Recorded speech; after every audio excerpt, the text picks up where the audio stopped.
Your home closes next week. The equity check, $245,000, lands in your checking account on Friday afternoon. You're 63. You're not being reckless. You're being cautious. You're just waiting to decide what to do. Here's the part nobody told you. That $245,000 sitting in a standard Big 5 checking account, earning 0.5% interest, which is exactly what most major banks pay on balances over $50,000 right now, is losing roughly $7,350 in purchasing power this year alone.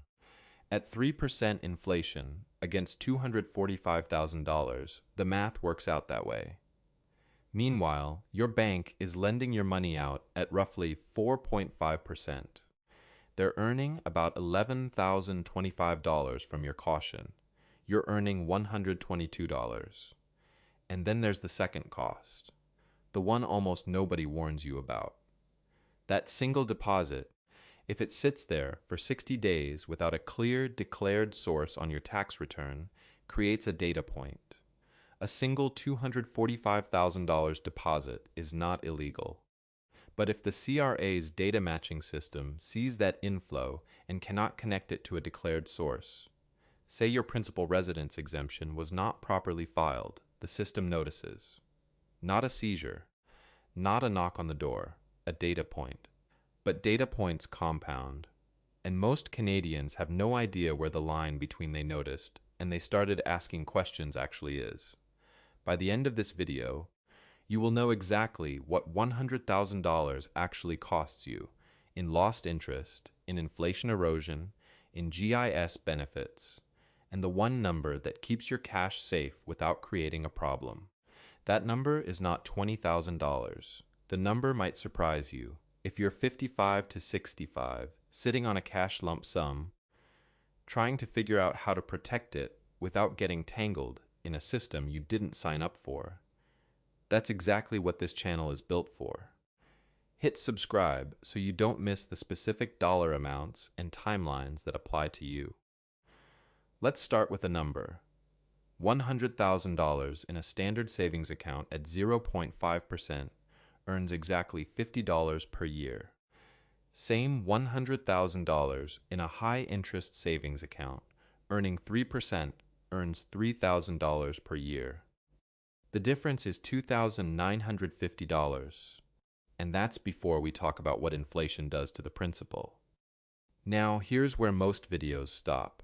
They say, move your money to a high-interest account, earn more, done, and that advice isn't wrong, but it's incomplete, because the real question isn't just, how much am I earning? It's, what is this money costing me while it sits still?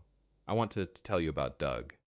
2 years retired, sold his Burlington townhouse, had $180,000 sitting in his TD Checkwing account for 14 months.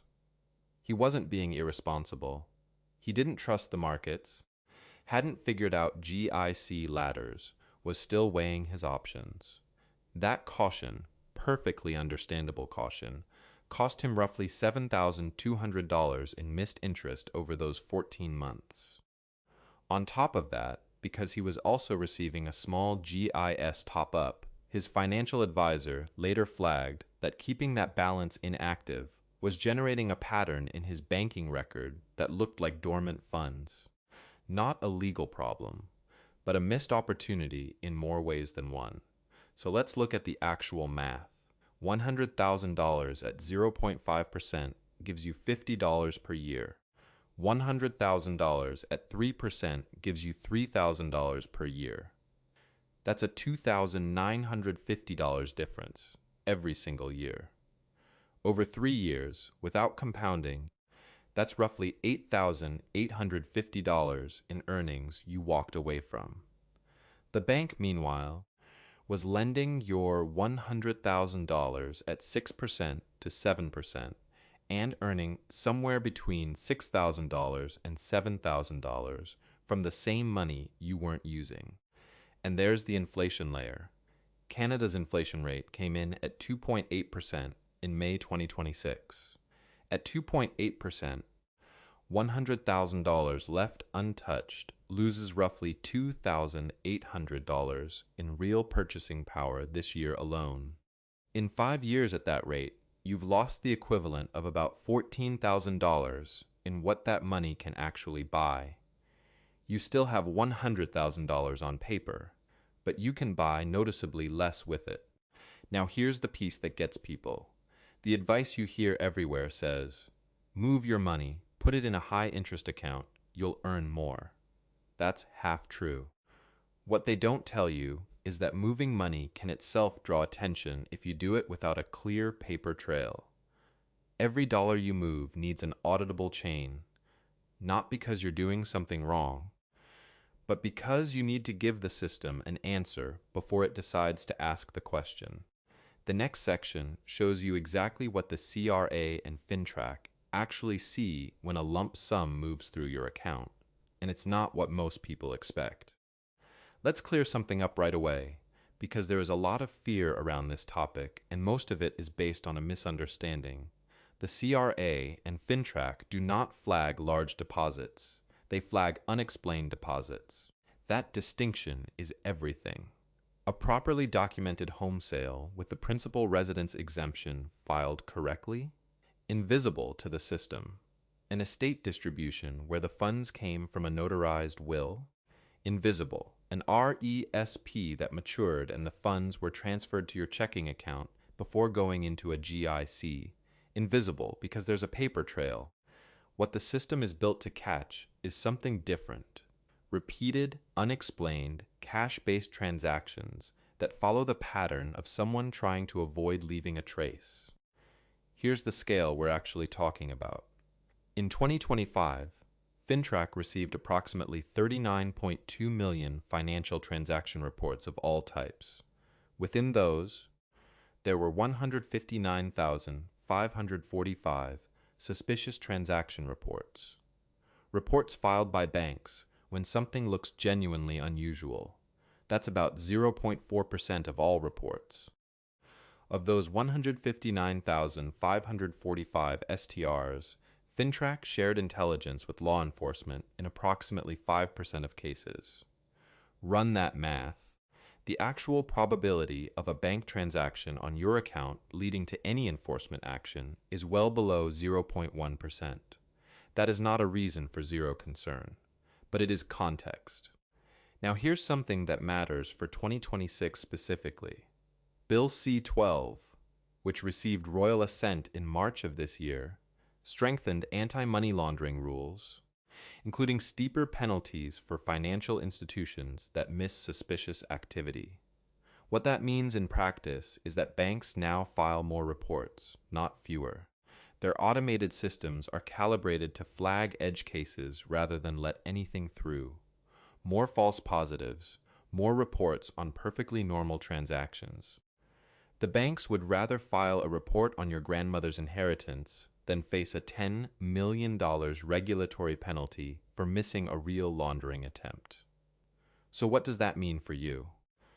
It means your $245,000 home sale deposit will almost certainly generate an internal bank review, not because you did anything wrong, because the software is set to notice anything above a certain size. The question isn't whether it gets noticed. The question is whether it gets explained automatically, cleanly, and without your involvement because you gave the system what it needed before it had to ask. The CRA's data matching systems flag approximately 2.1 million discrepancies per year. Most are resolved with a single letter, but the ones that escalate are almost always the same pattern: a large deposit that can't be connected to any declared income or exempt source, followed by a string of withdrawals that look like the depositor is trying to move the money quietly. That is the behavior the system was designed to catch. And the counterintuitive answer, which I'm going to walk you through right now, is that the safest way to handle a large lump sum is to make it more visible, not less. Here's what happens in your head when a large amount of money lands in your account. You think, I don't want the bank asking questions. I don't want the CRA looking at my file. I'll just let it sit for a while and figure it out later.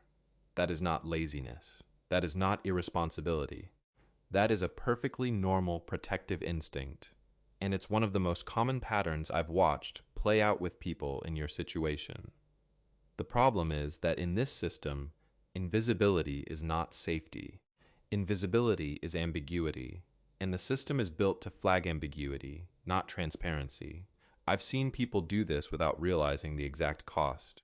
They receive a $150,000 inheritance, and their first move is to withdraw a few thousand in cash, not because they need it, but because it feels like they're keeping some of it away from the system.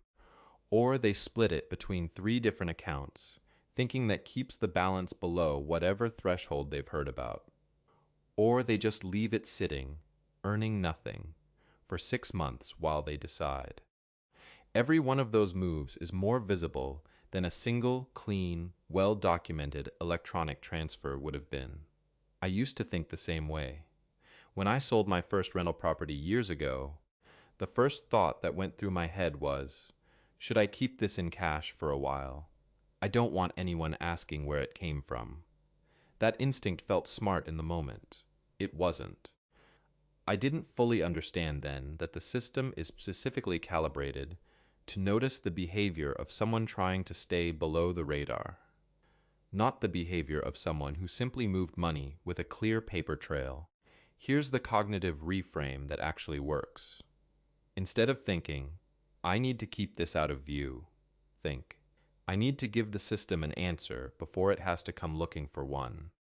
A clean electronic transfer of $245,000 from your home sale closing with the principal residence exemption properly filed on your tax return is invisible to the system, not because no one noticed it, because it matched every expected data point.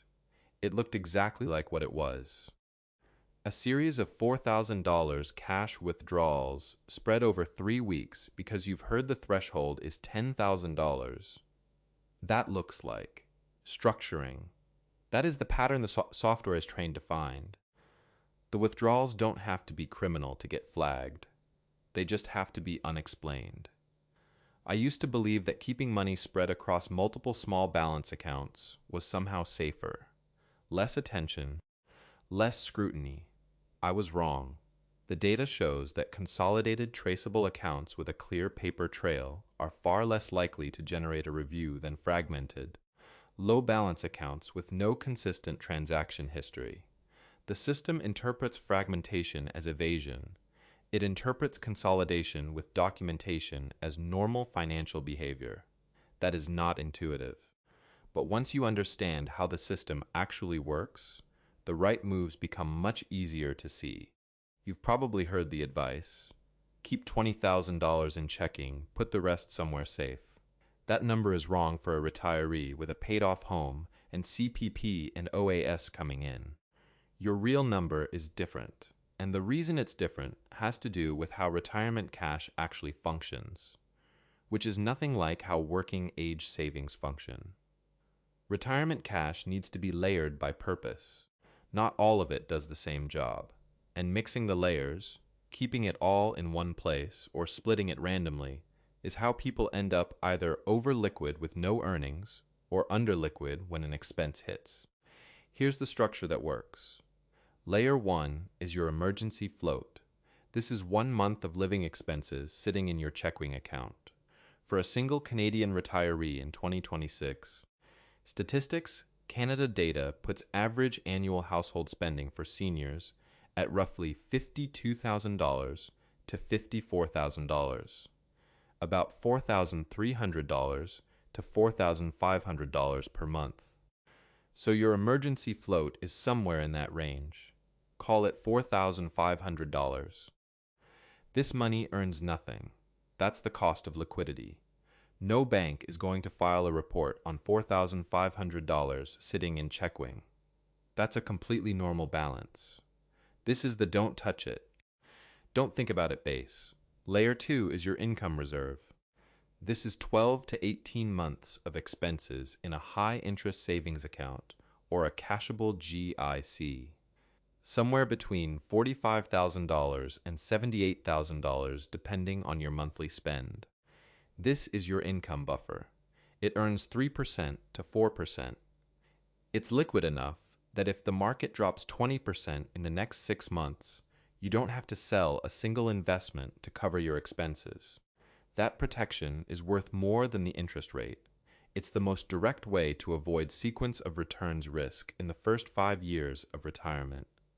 As a simple example, $60,000 at 3.5% earns $2,100 per year. Even at a lower tax bracket, the after-tax earnings are meaningful, and that money is not at risk from market movement. Layer 3 is your growth reserve. Everything above Layer 2, up to the CDIC limit per institution, goes into a GIC ladder. 1 year, 2 year, 3 year, 4 year, 5 year maturities, rolling as each one comes due. The average rate across a 5-year ladder right now is roughly 3.5% to 4%. On $100,000, that's $3,500 to $4,000 per year. This is your cash reserve after your TFSA and RRIF are already funded. One number you need to know for Layer 3, $100,000 is the CDIC insured limit per depositor, per insured category per institution. If your lump sum exceeds $100,000, you have 2 options: split across 2 separate institutions, or use a joint account to effectively double the coverage. Do not keep $180,000 in one account at one bank. If that bank fails, rare, but it has happened in Canada, $80,000 of your money is not insured. Now, if you've already made a large deposit and it doesn't have a clean paper trail, here's what to do. You have roughly 60 days from the deposit date before the pattern becomes established in the bank's system. First, contact your bank and ask to speak with someone in the compliance or client support team. Ask whether there is any active review or note on your account related to the deposit. Under PIPEDA, the Personal Information Protection and Electronic Documents Act, you have the right to access personal information held by a financial institution. The bank must respond within 30 days. Second, provide your bank with documentation of the source. If it was a home sale, give them a copy of the closing statement. If it was an estate distribution, give them a copy of the notarized will or a letter from the estate lawyer. The bank will attach this to your file. It doesn't undo the deposit, it explains it. And explained deposits do not escalate. Third, move the funds in a single, transparent electronic transfer to wherever they belong. Your high-interest savings account, your GIC, your TFSA. One transfer, same day, with a clear memo or label. A single large transfer with a documented source is the cleanest pattern in the system. Multiple small transfers over several weeks, even if the total is the same, look like you're trying to manage the size of each transaction. I literally had a file folder in my kitchen drawer at one point, labeled bank stuff, with my account printout, a copy of my EQ bank application, and a handwritten note that said, "Call them Tuesday." I kept that folder on the counter for 6 weeks before I actually picked up the phone. I know exactly how much friction this process takes. But those 2 calls took about 45 minutes total, and the whole situation was resolved cleanly. Before we go to the final framework, there's one more number you need to understand, and it has nothing to do with FINTRAC. It has everything to do with your GIS. If you receive the Guaranteed Income Supplement, even a small top-up, the amount of investment income you earn from your savings directly affects how much GIS you get. The rule is straightforward. The first $5,000 of annual investment income you earn each year is fully exempt. No GIS reduction. But every dollar above that $5,000 threshold reduces your GIS by 50 cents. So an extra $1,000 of interest income costs you $500 in GIS benefits. Let's put some numbers on this. If you have $60,000 in a high-interest savings account earning 3%, you earn $1,800 in interest per year. That's well under the $5,000 threshold. Your GIS is not touched. You keep the full interest. That's a clean outcome. Now increase that to $200,000 in a high-interest account at 3%. You earn $6,000 per year in interest. The first $5,000 is exempt. The remaining $1,000 triggers a $500 reduction in your annual GIS. On top of that, you owe income tax on the full $6,000 at even a modest marginal rate of 20%. That's $1,200 in tax. So the total annual cost of that $6,000 in interest is $1,700, $1,200 in tax, plus $500 in lost GIS. You keep $4,300, not $6,000. That's not a crisis. But it's not the full picture that most people are working with when they decide where to park a large lump sum. And here's where it compounds. Over 5 years at 2.8% inflation, $200,000 in cash loses roughly $28,000 in purchasing power in real terms, even while it's sitting there earning interest. You earn $30,000 in interest over those 5 years. Inflation erodes $28,000. You're ahead by $2,000 before tax. After tax and GIS reduction, you may actually be flat or slightly behind. Now compare that path to keeping $60,000 in the high-interest account, safely under the GIS threshold, and moving the remaining $140,000 into your TFSA. Your TFSA earnings are completely tax-free. They don't appear on line 15,000 of your tax return. They don't count toward your GIS income calculation at all. If that $140,000 in your TFSA earns a conservative 4% in a balanced portfolio, you earn $5,600 per year, tax-free, GIS safe, with no CRA reporting requirement beyond the normal annual TFSA room tracking. That is the shift that matters, not just earn more interest. It's about which vehicle the interest sits in and how that vehicle interacts with your benefit calculations. The advice to just move your cash to a high-interest account is correct for the first $60,000 to $80,000. After that, the math starts to work against you if you're collecting GIS. The real solution is not a different account. It's a different tax vehicle. And the next section tells you exactly how to think about the threshold. So let's bring this together, not as a list of things to worry about, as a decision you can actually make this week. There is a number that sits at the intersection of 3 separate systems: CDI coverage, GIS income thresholds, and CRA data matching. That number is $100,000. And it is the maximum amount of cash you want sitting in a single account at a single institution in retirement. Not because it's illegal to have more, but because above that number, all 3 systems start to work against you at the same time. Here's the framework. 3 questions. First, is your total cash under $100,000? If yes, move it to a single high-interest savings account at a CDIC insured institution. Check your GIS eligibility. If your interest income stays under $5,000 per year, you're in the clear. 1 account. Clean paper trail. Done. Second, is your total cash between $100,000 and $200,000? Split across 2 separate institutions, or open a joint account to double your CDIC coverage. Keep roughly $60,000 in the high-interest account as your income reserve. Move the remainder into a GIC ladder, or, if you have TFSA room, into your TFSA. The goal is to keep your taxable interest income under the $5,000 GIS exemption threshold. Third, is your total cash over $200,000? You need a financial plan, not a product. The cash is actively eroding in real terms, and the interest it earns may be reducing your GIS benefits faster than you realize. That conversation is beyond what any single video can give you, but now you know which questions to bring to that conversation. Let's look at the mini-math for the first 2 scenarios. $50,000 in a single high-interest savings account, earning 3%, $1,500 per year in interest, fully within the GIS exemption, fully CDIC insured.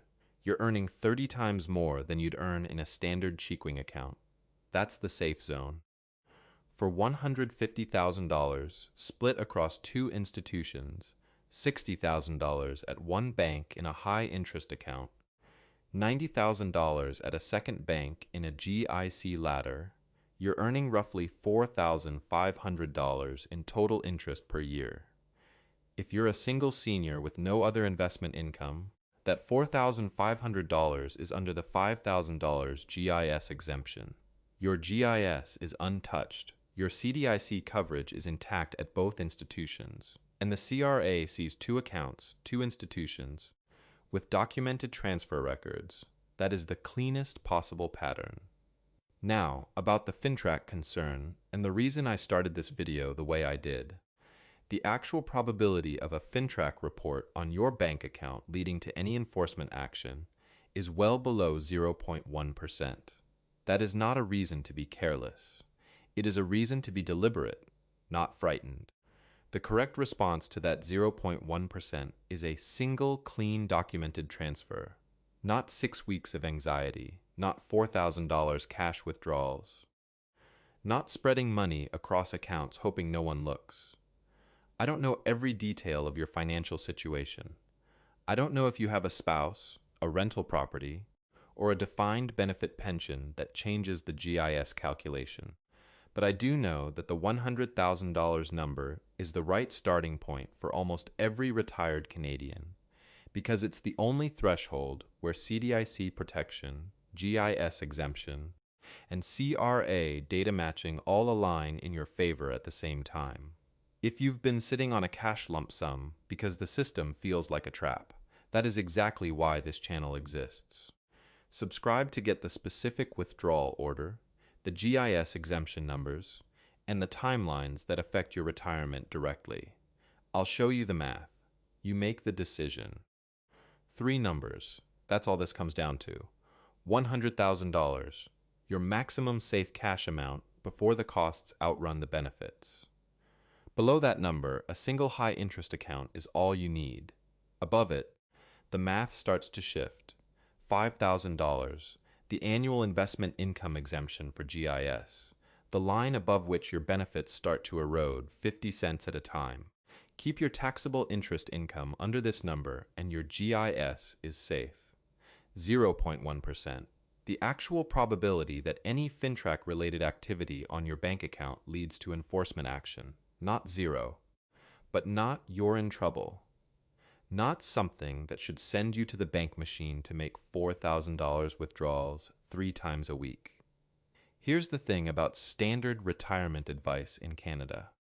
Most of it is written by people who are not 62 years old with $180,000 in a checking account, wondering whether to move it, who to call, and whether doing the wrong thing will cost them benefits they've spent 40 years paying into. The advice is technically correct for people in general. But people in general don't have your mortgage situation, your CPP amount, your GIS eligibility, or your specific combination of accounts. You're not reckless, you're cautious. And caution, without the right numbers, is just a slow way to lose money. The system is not your enemy, but it is not your advisor either. It's a machine that processes transactions. Your job is to give it a clean, documented transaction, the electronic transfer, the home sale closing statement, the GIC confirmation, so the machine never has to look at you twice. One transparent move, one paper trail, that's it. If this is how you want to think about your retirement, with numbers instead of anxiety, hit subscribe. The next video covers the withdrawal order that saves most retired Canadians $10,000 in taxes over the first 5 years. That's the number you will want to see before you take a single dollar from your RRI